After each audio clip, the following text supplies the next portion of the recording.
지난주에 저희는 우리 인생에 대해서 좀 함께 생각을 해보았습니다. 인생에 대해서 하나님께서 우리 짧은 인생, 나그네 인생을 어떻게 살라고 하셨는지, 하나님을 위해서 살라고 하신 그 말씀을 살펴봤는데 이상하게 녹음이 하나도 안 됐어요. 지난주에 제가 이렇게 설교들 녹음하는데 녹음이 하나도 안 됐습니다. 그래서 하나님께서는 기회가 있을 때마다 우리들에게 신앙의 결단을 요구하고 계시는데 매 시간마다 또 우리가 하나님의 말씀을 들을 때마다 우리는 그 말씀에 귀를 기울이고 또 우리가 하나님 앞에서 새로운 결심으로 하루하루를 새롭게 시작하기를 하나님께서 바라십니다. 또 그렇게 사시는 우리 모두가 되기를 바랍니다. 하나님께서 보시는 성공은 이 세상 사람들이 보는 성공과 다르다고 말씀드렸습니다. 높은 자리에 올라가고 돈을 많이 벌고 명예를 얻고 뭐 이런 게 아니라 그랬죠.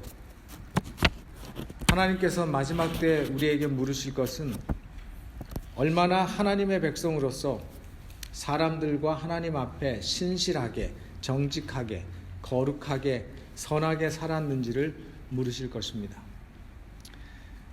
제가 가만히 생각해 봤습니다. 내가 만약에 하나님 앞에 섰을 때 하나님께서 저에게 물으실 게 뭘까? 너 목회를 한다고 했는데 너 교인 수 몇 명이었냐? 하나님께서 그거 안 물으실 거예요. 그거 절대 안 물으실 거예요. 그거 안 물으실 거예요.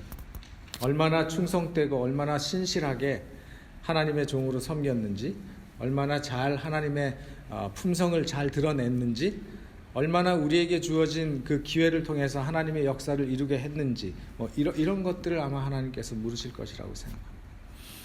결과도 중요하지만 어떻게 했는지, 어떻게 살았는지 하나님께서 물으실 것입니다. 오늘 여러분은 어떤 기대를 가지고 교회에 오셨습니까? 사랑하는 우리 성도들을 만나겠다는 그런 기쁜 기대를 가지고 오셨습니까? 그런 기대를 가지고 저는 왔습니다. 교회가 적더라도 좋은 교회가 될 수 있습니다. 그렇죠? 사람은 적더라도 좋은 교회가 될 수 있습니다. 교인 수는 많지 않더라도 하나님께서 원하시는 교회가 될 수 있어요. 이스라엘 백성들이 인구가 많거나 잘나서 하나님께서 그 백성을 택한 게 아닙니다. 성경에 보면 그 백성이 적을지라도 하나님께서 그 주변 국가들 중에서 아주 작을지라도 하나님께서 그 백성을 택하셨다고 말씀하셨습니다. 그리고 그 백성을 통해서 하나님께서 일을 이루시겠다고 약속하셨습니다. 그런 교회가 될 것을 우리 모두가 함께 꿈을 꾸어 보시기를 간절히 바랍니다. 그래서 모든 교인들이 우리 교회에 오면 그리스도의 사랑을 느끼고 서로 정을 느끼고 서로 신앙이 자랄 수 있도록 용기를 주고 용기를 얻고 또 믿음으로 살 마음이 생기는 그런 교회가 되기를 원합니다. 그죠? 그런 교회가 되면 좋겠습니다. 그리스도의 정신으로 무장하는 성도들, 그리스도의 마음으로 무장된 성도들, 그런 교회가 되기를 꿈꿉니다. 저는 오늘 그 말씀을 생각하면서 그런 꿈을 꾸면서 에베소서 2장 19절로 22절 에베소서에 있는 말씀, 2장에 있는 말씀을 가지고 여러분과 함께 하나님의 교훈을 좀 찾아보기를 원합니다. 에베소서 2장 19절로부터 22절입니다. 그러므로 이제부터 너희가 외인도 아니요 손도 아니요 오직 성도들과 동일한 시민이요 하나님의 권속이라. 너희는 사도들과 선지자들의 터 위에 세우심을 입은 자라. 그리스도 예수께서 친히 모퉁이 돌이 되셨느니라. 그의 안에서 건물마다 서로 연결하여 주 안에서 성전이 되어가고 너희도 성령 안에서 하나님의 거하실 처소가 되기 위하여 예수 안에서 함께 지어져 가느니라. 여러분, 이 말씀을 처음 들어보신 분들도 계시겠지만 여러 번 들어보신 분들도 계시리라고 생각을 합니다. 이 말씀의 배경을 좀 설명을 드리자면 이 말씀은 1차적으로 사도 바울이 감옥에 있었을 때 기록한 내용입니다. 3차 선교행을 통해서 목숨을 걸고 전도한 3년 동안 목숨을 걸고 그가 전도해서 세운 그 에베소 교회 교인들에게 보내는 기별이 바로 이 말씀이었습니다. 감옥에서. 그가 얼마나 사랑하는 교회입니까? 그 교회를 멀리서 그가 바라보면서 그 교회가 어떻게 되기를 바라면서 감옥에 있는 몸이지만 그가 그 교회를 염려하고 또 그 교회를 위해서 이런 권면의 말씀을 했습니다. 1차적으로 그 교회를 위한 기별입니다. 그러나 또한 이 말씀은 모든 시대를 사는 모든 그리스도인들에게 하나님께서 주시는 하나님의 말씀이기도 한 것입니다. 바로 이 말씀은 2019년 11월 2일 첫 안식일에 우리 동국교회에게 주시는 하나님의 말씀이라는 사실을 잊지 마시기를 간절히 바랍니다. 아니, 이 말씀은 바로 오늘 우리 하늘 아버지께서 여러분 한 사람 한 사람에게 주시는 하나님의 기별인 것을 기억하시기를 바랍니다. 바로 나에게 주시는 하나님의 개인적인 기별임을 기억해야 하는 것입니다. 이 말씀의 흐름을 우리가 좀 이해하고 이 말씀을 좀 더 잘 이해하기 위해서는 바로 전에 있는 구절을 살펴볼 필요가 있습니다. 에베소서 2장 14절부터 18절, 바로 그 전에 나오는 한 전 패러그래프를 보면 이런 말씀이 나옵니다. 그는 우리의 화평이신지라. 그가 누굴까요? 여기서 말씀하시는 그가 예수 그리스도를 말씀하고 있습니다.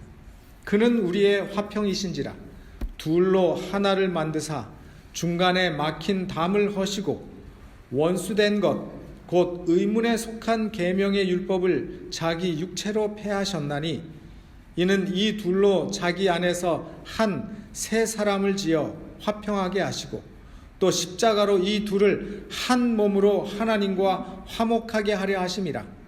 원수된 것을 십자가로 소멸하시고 또 오셔서 먼데 있는 너에게 평안을 전하고 가까운 데 있는 자들에게 평안을 전하셨으니 이는 저로 말미암아 우리 둘이 한 성령 안에서 아버지께 나아감을 얻게 하려 하심이라.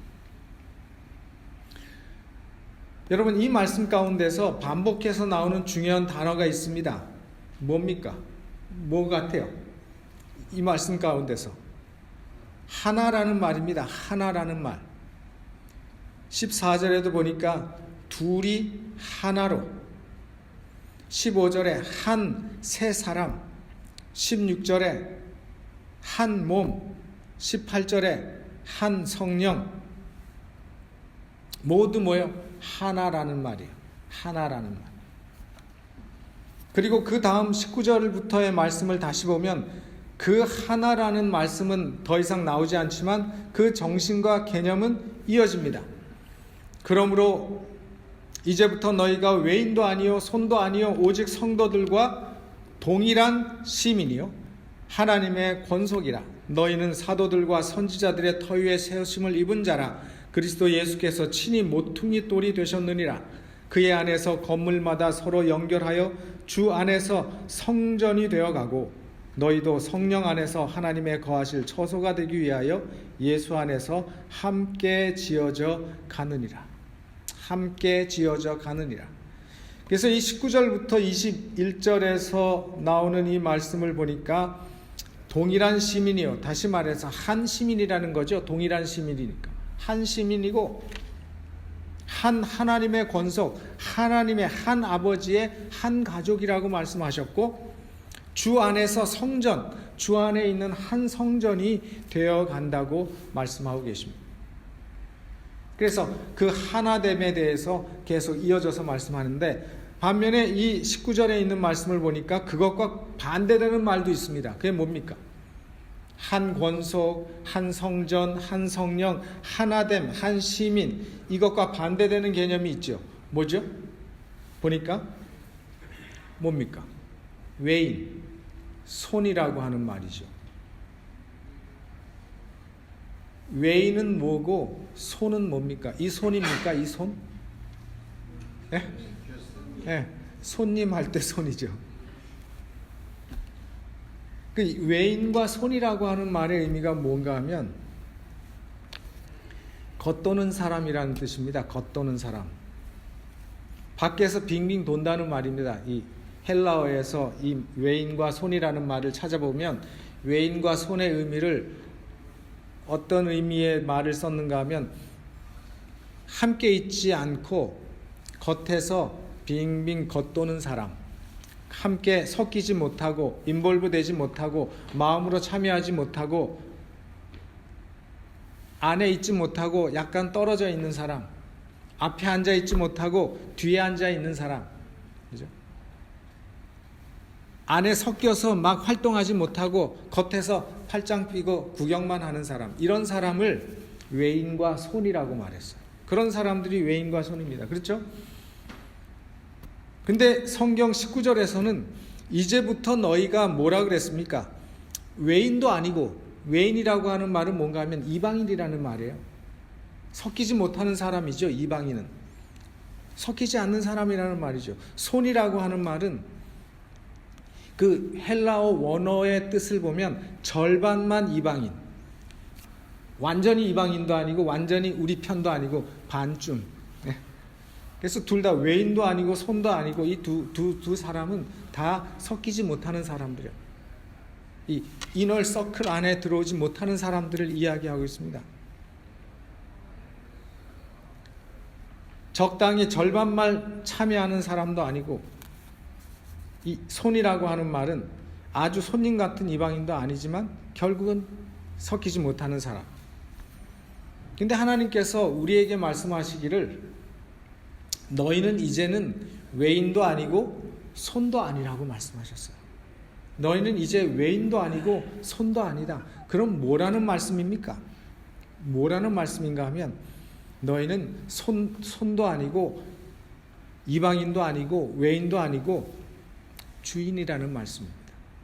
한 가족이라고 하는 말씀, 한 백성이라고 하는 말씀, 한 성령 안에서 한 성전이 되어 간다고 하는 그 말씀은 너희는 외인도 아니고 손도 아니고 이제는 너희는 뭐라는 얘기인가 하면 너희가 주인이라는 말입니다. 하나가 되는 데는 주인이 되는 것이라고 말씀하고 계시는 것입니다. 우리가 주인이 될 때, 그런 정신을 가지게 될 때 하나가 될 수 있고 교회가 우리의 교회가 될 수 있다고 말씀하고 계십니다. 내 집이라는 것입니다. 외인의 생각 속에는, 손님의 생각 속에는 내 집이라는 생각이 없습니다. 이방인의 마음에는 내 가족이라는 마음이 없습니다. 이방인의 생각 속에는 내 교회라고 하는 생각이 없습니다. 이것이 내 집이고 내 가족이고 내 교회라고 하는 생각하면 우리의 마음의 마음가짐과 우리의 태도가 달라질 것이라는 것입니다.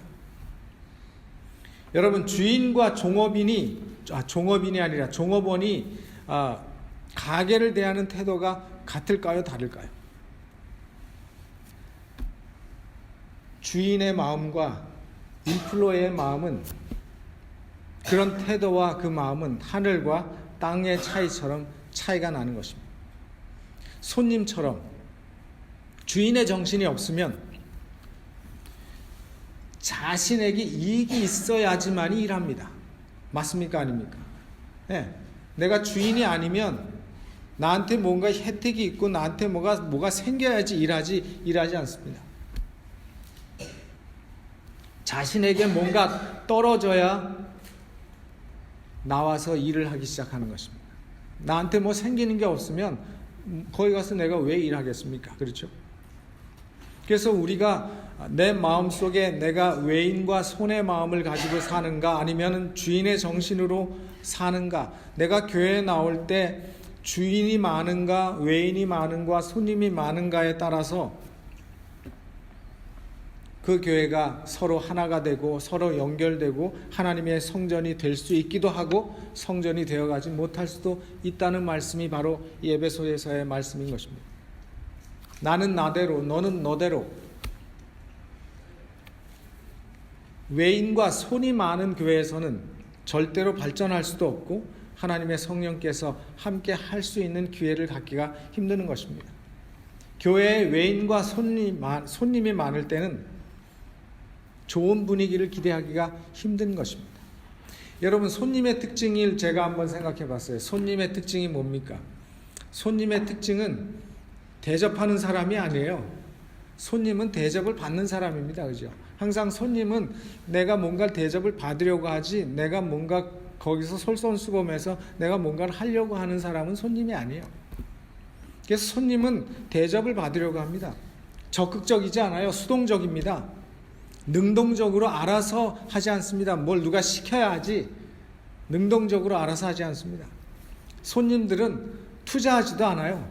왜냐하면 내게 아닌데, 내가 마음이 거기에 없는데 무슨 투자를 하겠습니까? 내가 이방인인데 무슨 투자를 하겠습니까? 그래서 손님들은 투자하지 않습니다. 헌신하지 않습니다. 그러다 보니까 그렇게 투자하지 않고 헌신하지 않고 수동적인 그 모든 이유가 뭐냐면 내게 아니기 때문에 관심이 없어요.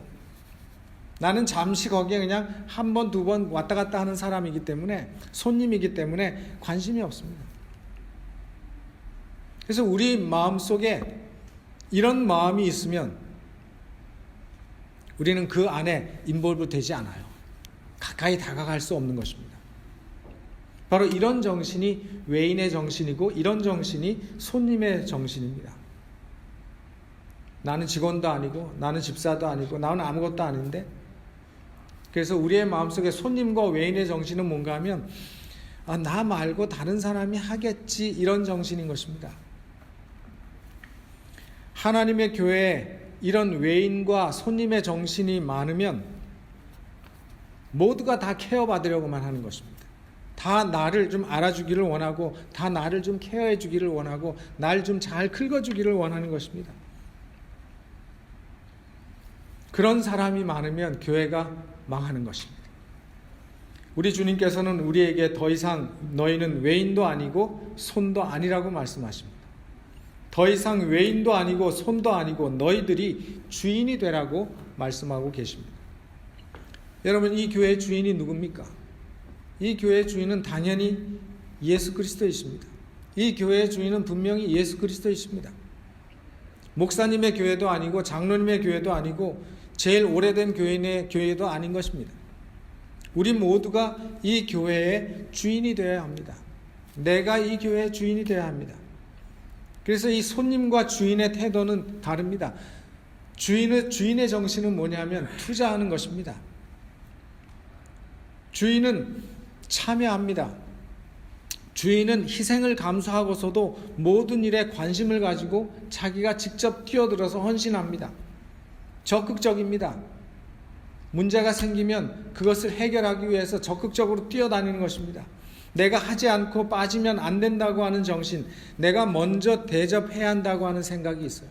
대접을 받으려고 하지 않고 내 거니까, 내 집이니까, 내 식구니까, 내 교회니까 내가 먼저 일하고 내가 먼저 대접하려고 하는 생각을 하는 것입니다. 그렇다 보니까 모든 일에 협력하고 모든 일에 솔선수범하고 참여하고 내 일처럼 예수 그리스도의 정신으로 아끼고 서로 먼저 봉사하고, 뭔가 부족한 것이 있나 서로 챙겨보고, 뭔가 필요한 게 있나 먼저 보이면 채워주고, 치워야 할 거 있으면 누가 하겠지가 아니라 내가 아니면 누가 하나, 할 사람이 없다는 생각으로 먼저 하는 그런 정신이 바로 주인의 정신이라고 말씀드리고 싶습니다. 주인의 정신은 그런 겁니다. 여러분, 내 집에 사는 사람하고 아파트에 사는 사람하고 생각이 달라요. 아파트에 사는 사람은 뭐가 망가지면 그거 내가 돈 들여서 고칠 생각을 합니까, 안 합니까? 절대로 안 하죠. 왜 내 게 아닌데. 스스로 안 합니다. 어디에 전화하죠? 관리사무실에 따라랑 전화하죠. 여기 지금 뭐가 고장났습니다. 그리고 그것도 아니다 싶으면 뭐합니까? 이사 가면 끝이에요. 딴 데 이사 가는 것입니다. 한국에도 옛날에 파리교인이라는 소리가 있었습니다. 파리교인.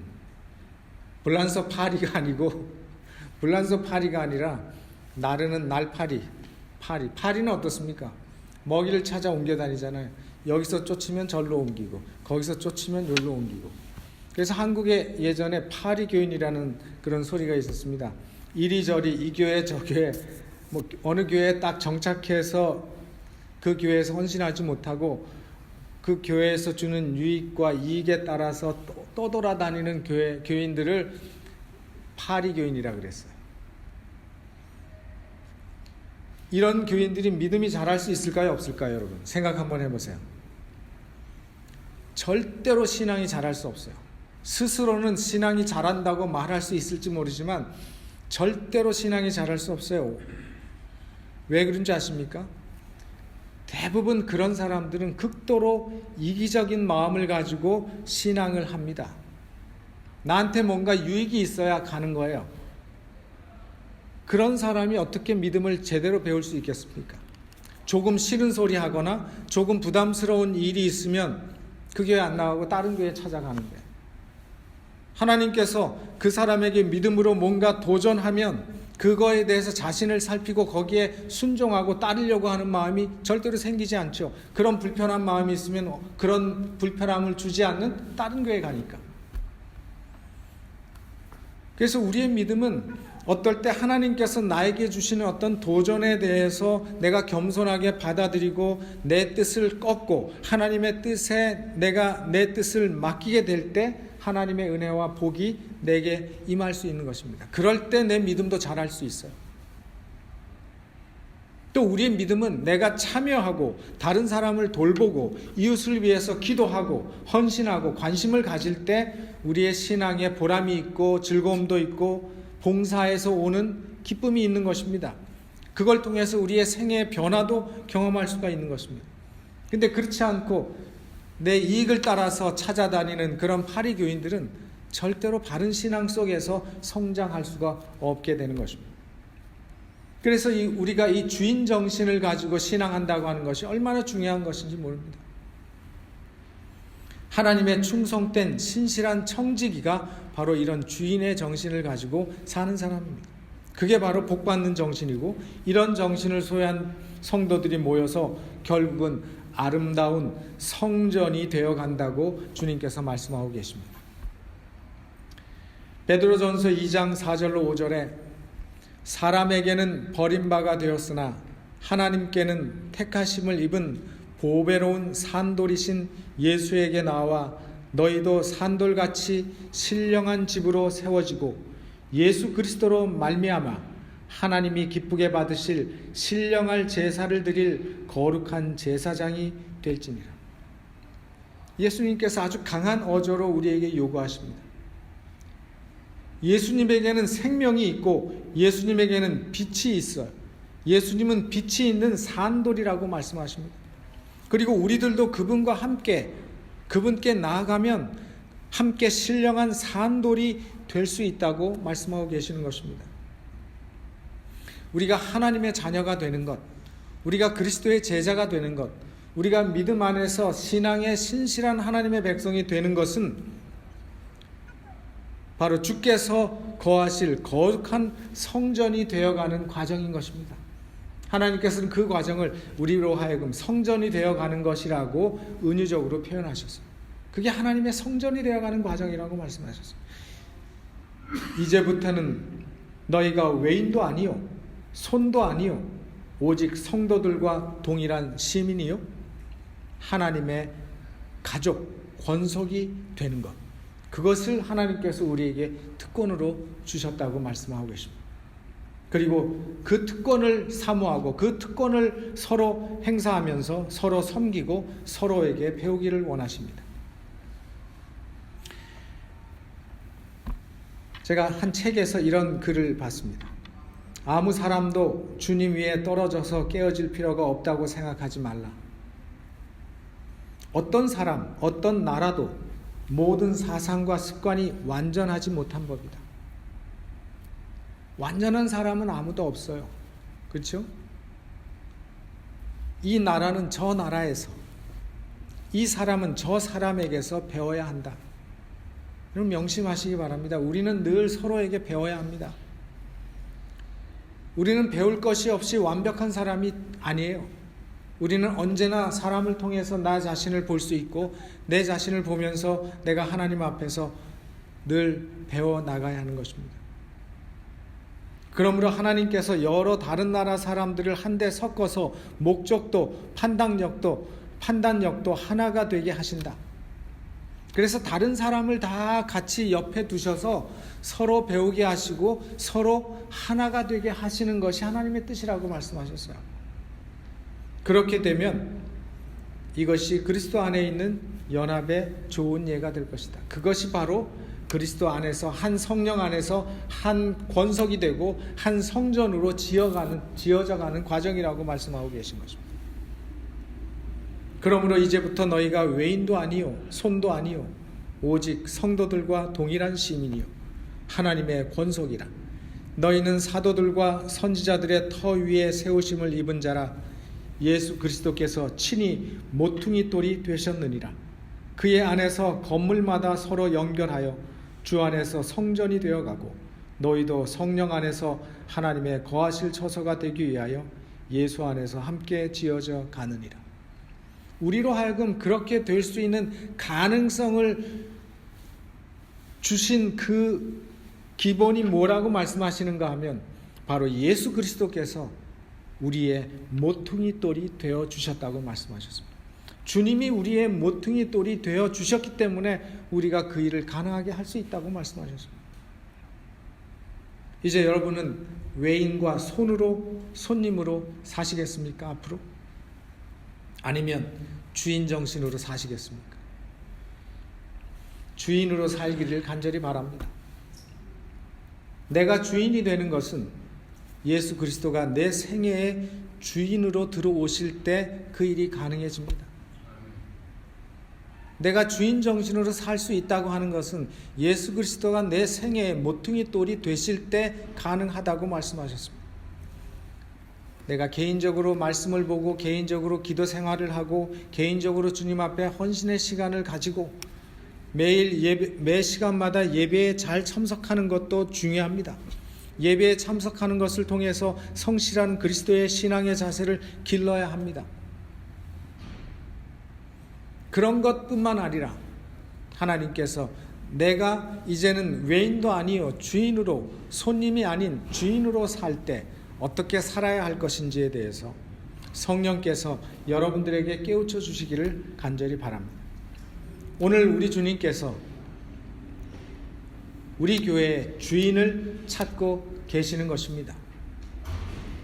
이제 그 주님의 부르심에 우리 모두가 주인임을 고백하고 주인의 정신으로 신앙하시고 살아가시고 봉사하시고 협력하시는 저와 여러분 되시기를 간절히 바라면서 말씀을 마치겠습니다.